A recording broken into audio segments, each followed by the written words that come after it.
Indie Warriors, Peach here with I Dream of Indie to talk to you about The Cruel King and The Great Hero.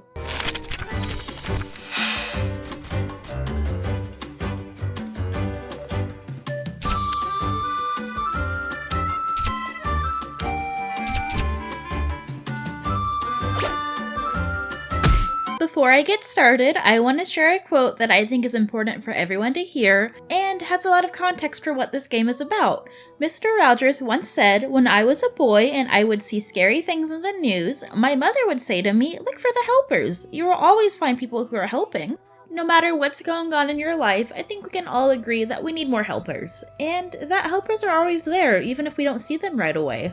The main character of this game, who is named You, is such a helper. She is so sweet and endearing and wants to become a great hero by 1. Defeating the Demon King, and 2. By helping everyone. Yu's papa is the great hero who defeated the Demon King. Her father is the Dragon King who is raising her. Every night, Yu goes to sleep hearing stories about her papa. During the day, she trains so that she can become stronger. As she gains independence and is able to go by herself, the Dragon King still keeps an eye on her. This is best shown through her special attack where her sword is lit on fire.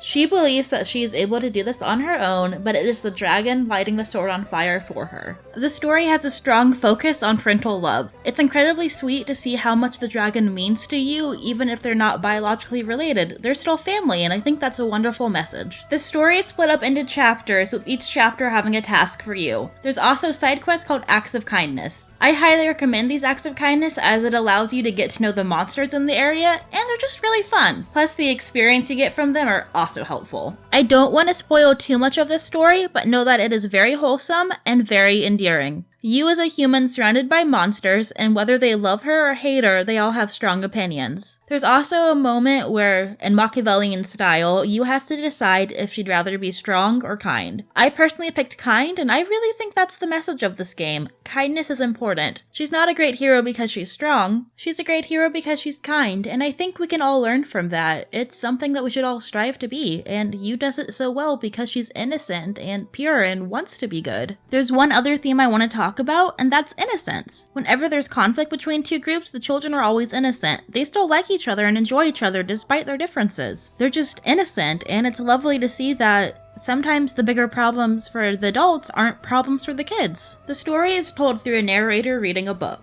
Similarly, before you enter combat, pages are turned as if it is a book. The narrator is a bit slow talking, and it is only voiced in Japanese. I did find the text roll very slow, but luckily, if you press A, the text will appear faster. You do have to do this for every line, but it's really not that bad. The game is broken down into 4 parts: narration, dialogue, exploration, and combat. The narration is the narrator telling the story, the dialogue is you talking to someone, the exploration involves you walking around, going to different towns, communities, and in her own cave where she and the dragon live. And then there's combat. Combat is turn-based combat similar to most JRPGs, with random encounters and the occasional boss fight. Yu has attacks, the ability to defend herself, special attacks, the ability to use items, and escape. One of the abilities that she gets very early on is the ability to let weakened enemies go. I thought that was very sweet and touching. You can also collect badges. These badges are earned in a variety of ways, including by spending money at merchants, letting enemies go, and using a certain number of attacks. You also get one for completing every chapter. The gameplay is pretty easy to understand, and I think if you've ever played any sort of turn-based combat, you will understand it immediately. It's not that difficult and easy to get addicted to. I found myself doing every side quest there was just to have more time with the game. The art style for this one is stunning. If you've ever played The Liar Princess and The Blind Prince, it's the same art style and the same general feel-goodness with a touch of sadness. I loved all the hand-drawn looks, and I love how endearing everyone was. The monsters themselves were adorable. Even the boss monsters were pretty cute. Yu has a companion for some chapters, and they all have great designs. They're so original and fresh and cute, even when they're evil. Each different area had its own feel and design, but it all had this fluffy, hand-drawn, just beauty to it. The same goes for the backgrounds in different areas you go to. Each of them is unique,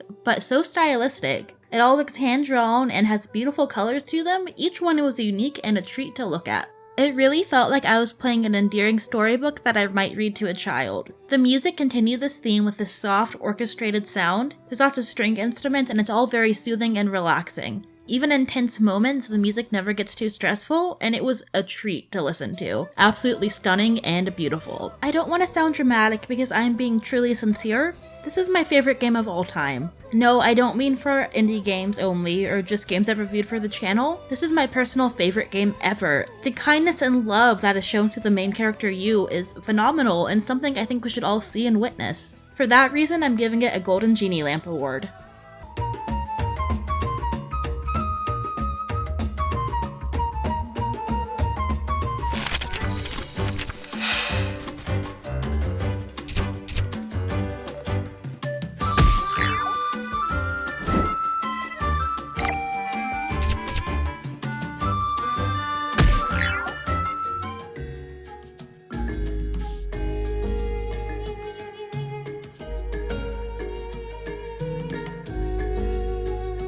Thank you so much for watching. For now, I want to give a special shout out for all our great indie warriors and indie legends. Bill T, Christian Cruz, Kevilo, Mitchell Hall, Chris Jackson, Nathan Moore, Adriana Mato, CJRC, Coil Skepticism, Haley, Julian Colbus, Jinrose, Jesse, CPM, Bunny, Raylan, Marky Mint, Dave Harp, Peekaboo Lex Noyle, Eric, PSC, King of the Hatch, Carmine Red, Larkison, and Blue Francis 14. If you're interested in becoming an indie warrior, indie legend, or just want to learn more about the channel, please check the description box below. Thank you so much for watching and have a great day!